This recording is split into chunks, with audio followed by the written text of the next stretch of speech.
Reimbursement విషయంలో high court ఇచ్చినటువంటి తీర్పును ఎట్లా చూస్తారు? ఇది ప్రభుత్వం యొక్క కుట్ర. ముఖ్యమంత్రి చాలా రోజులుగా ఉప ముఖ్యమంత్రి ముఖ్యమంత్రి కలిసి బీసీ ఎస్సీ ఎస్టీలు చదువుకోరాదన్న కుట్రతోటే ఫీజుల బకాయిలు పెట్టారు. చివరకు వాళ్ళు దీన్ని ఎత్తేయాలని అనేక కుట్రలు చేస్తున్నారు. ఖబర్దార్ హెచ్చరిస్తున్నా, ఫీజుల రీఎంబర్స్మెంట్ జీవోను గనక పిల్లలు కట్టాలనే దాని మీద మీరు హైకోర్టులో కేసు వేసి రివ్యూ పిటిషన్ వేయకపోతే ఒక్క మంత్రి తిరిగాడు, ఒక్క ఎమ్మెల్యే తిరిగాడు, రాళ్లతోటి కొట్టిస్తానని చెప్పి హెచ్చరిస్తున్నారు. ఏం చదువుకుంటే కూడా వరవరా వీళ్ళు? ఎంత దుర్మార్గం! అరే ఇన్ని 3 ఏళ్ల నుంచి పైసలు కట్టకుండా ఎమ్మెల్యేలు ఎంపీలు కోట్ల రూపాయలు దోసుకుంటున్నారు ఈ రాష్ట్రంలో. బీసీ పిల్లలు చదువుకుంటే కూడా ఓర్వలేకపోతున్నారు. ఎంత దుర్మార్గం ఇది! ఎంత అన్యాయం! ఇది ఒట్టుకొచ్చింది. ఆ ఫీజు రీఎంబర్స్మెంట్ 100 సార్లు ధర్నాలు చేశారు. చివరికి అమలు నిరోధించ చేశారు. అనేక పోరాటాలు చేశారు.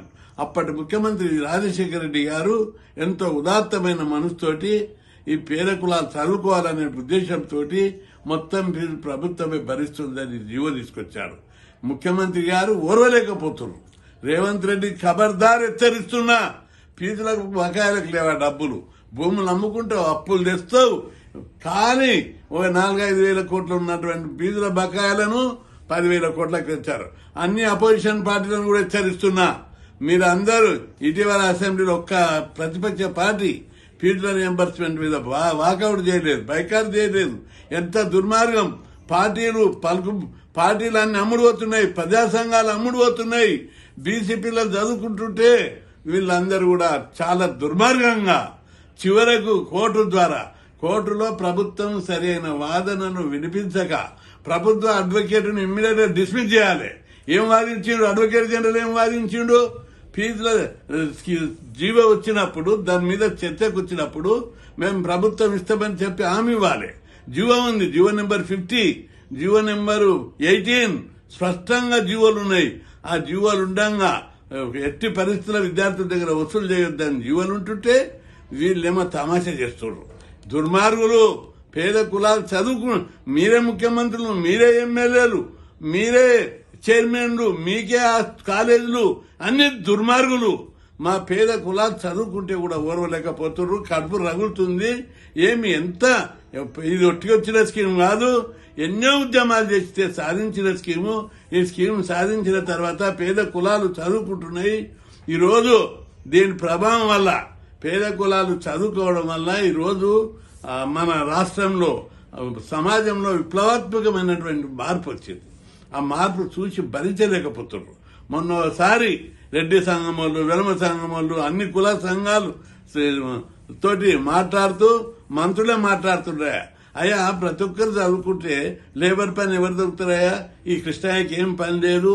ఈ స్కీమ్ పెట్టించిన నుంచి ఈ రోజు మనంత రోడ్లు వేసే దగ్గర, హోటళ్లల్లా, లాడ్జులల్లా, మళ్ళా బిల్డింగ్లు కట్టే దగ్గర, అపార్ట్మెంట్లు కట్టే దగ్గర మన లేబరే దొరుకుతలేరు.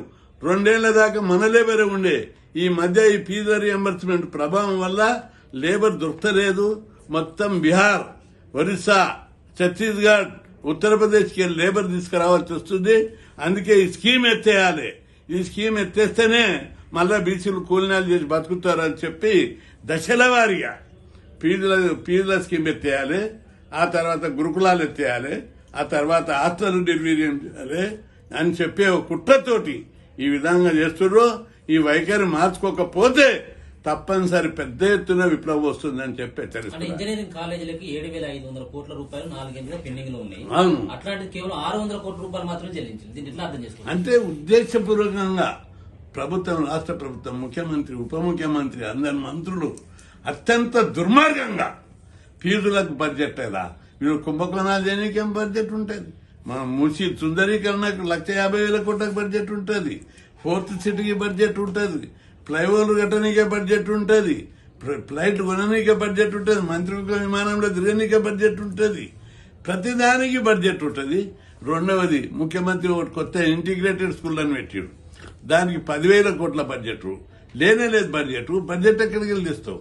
ఈ బడ్జెట్ మీ ఇళ్లకి వెళ్ళి తెస్తారా? నెలకు 200 కోట్లు ఇచ్చిన అయిపోతుంది.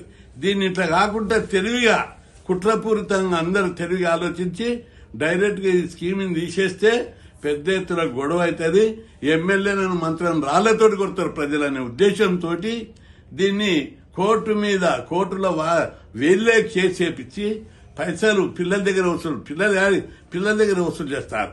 మీరు జీవో తీయలేదా? సిగ్గులేదా? ఈ ప్రభుత్వానికి జీవోలు ఉన్నాయి, అన్నిటికీ బడ్జెట్ ఉంది, ఫీజుల రియంబర్స్మెంట్ కు బడ్జెట్ ఉండదా? ఒక్క మంత్రి దగ్గర ఉన్న కోట్ల రూపాయల కుంభకోణాలు పోలీస్ శాఖను, రెవెన్యూ శాఖను నిర్వీర్యం చేశారు. కేంద్ర ప్రభుత్వం జోక్యం చేసుకోవాలి. ప్రభుత్వం దివాలా తీసింది, అవినీతికి పాల్పడుతుంది. ఈ విధంగా ఫీజుల రియంబర్స్మెంట్ కు బడ్జెట్ ఇవ్వకుండా సర్వనాశనం బీసీల పొట్టగొట్టి బీసీలు చదువుకోకుండా చేస్తున్నారు. ఇది చాలా తీవ్రమైన విషయం. ఈ విషయంలో ఎట్టి పరిస్థితుల్లో సహించేది లేదు. దీన్ని మేము ఎంతకైనా తగ్గించి పోరాడతాం. ఎంతమందినో కొంటున్నామని చెప్తున్నావు, ఖబర్దార్.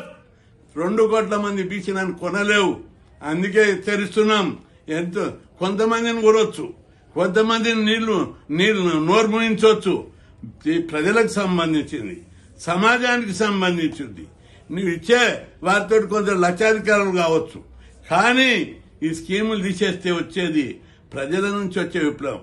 42% ఒకవైపు ఎగనామం పెడతావు, మంత్రివర్గంలో స్థానాలు ఇవ్వవు, బీసీలను సర్వనాశనం చేసి నీకే కంకణబద్దులై తిరుగుతున్నారు. ఈ వైఖరి మార్చుకోకపోతే మాత్రం తీవ్ర పరిణామాలు ఏర్పడతాయి.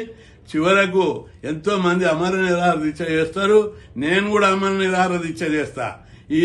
దీని మీద ప్రభుత్వం పిల్లల విషయం లోపల జీవదీక్ష అధికారిని వదిలిపెట్టాం. ఏమనుకుంటున్నారు? ఈ స్కీమ్ తీసేస్తారు. ఖబర్దార్.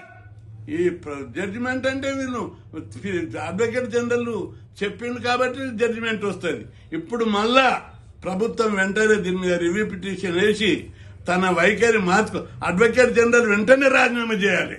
అడ్వకేట్ యొక్క అసమర్థత బీసీ వ్యతిరేకి మార్చుకోకపోతే తీవ్ర పరిణామాలు ఉంటాయని చెప్పి నేను అమర నిరాహార దీక్ష చేస్తేనే స్కీమ్ పెట్టిరు. ఇప్పుడు మళ్ళీ దీన్ని క్యాన్సిల్ చేసే ప్రయత్నం చేస్తే విప్లవం వస్తుంది. అమర నిరాహార దీక్ష కాదు, ఎంతకైనా తగ్గిస్తా. వదిలిపెట్ట. చాలా మంది సీరియస్ గా ఉన్నారు ఈ విషయం లోపల. ఎంత తీవ్రమైన విషయం ఇది. బీసీలకు చీము రక్తం ఉంటే తిరుగుబాటు చేయాలి. ఇది చాలా సీరియం. ఒకసారి అమర నిరతే నేనే కాదు, గవర్నమెంట్ బీజేపీ కేంద్ర మంత్రి కిషన్ రెడ్డి కూడా అమర నిరాహార దీక్ష చేశాడు. ఎంతో మందిని దీనికి త్యాగాలు చేశాం, పోరాటాలు చేశాం. కాబట్టి ఈ స్కీమ్ జోలికి వస్తే ఇది మెల్లమెల్లగా కోర్టు మీద నెట్టి తప్పించుకోవాలని చూస్తున్నారు. కాబట్టి ఈ విషయంలో ప్రభుత్వం వెంటనే తీవ్రంగా మార్చుకోకపోతే మాత్రం ఈ నిర్ణయం దీని మీద పిల్లలు కట్టొద్దు. పిలిపిస్తున్న పిల్లలు ఫీజులు కట్టొద్దు. ప్రభుత్వం దగ్గరనే కాలేజీలు ఇవ్వాలి. ఇవ్వకపోతే మాత్రం ఒక్క ఎమ్మెల్యే తిరిగారు, ఒక మంత్రి తిరిగారు. బీసీ మంత్రులు, బీసీ ఎమ్మెల్యేలు అందరూ రాజీనామా చేయాలని చెప్పి, బీసీ నాయకులు అందరూ రాజీనామా చేయాలని చెప్పి హెచ్చరిస్తున్నారు. ఇంకేమన్నా అడిగితే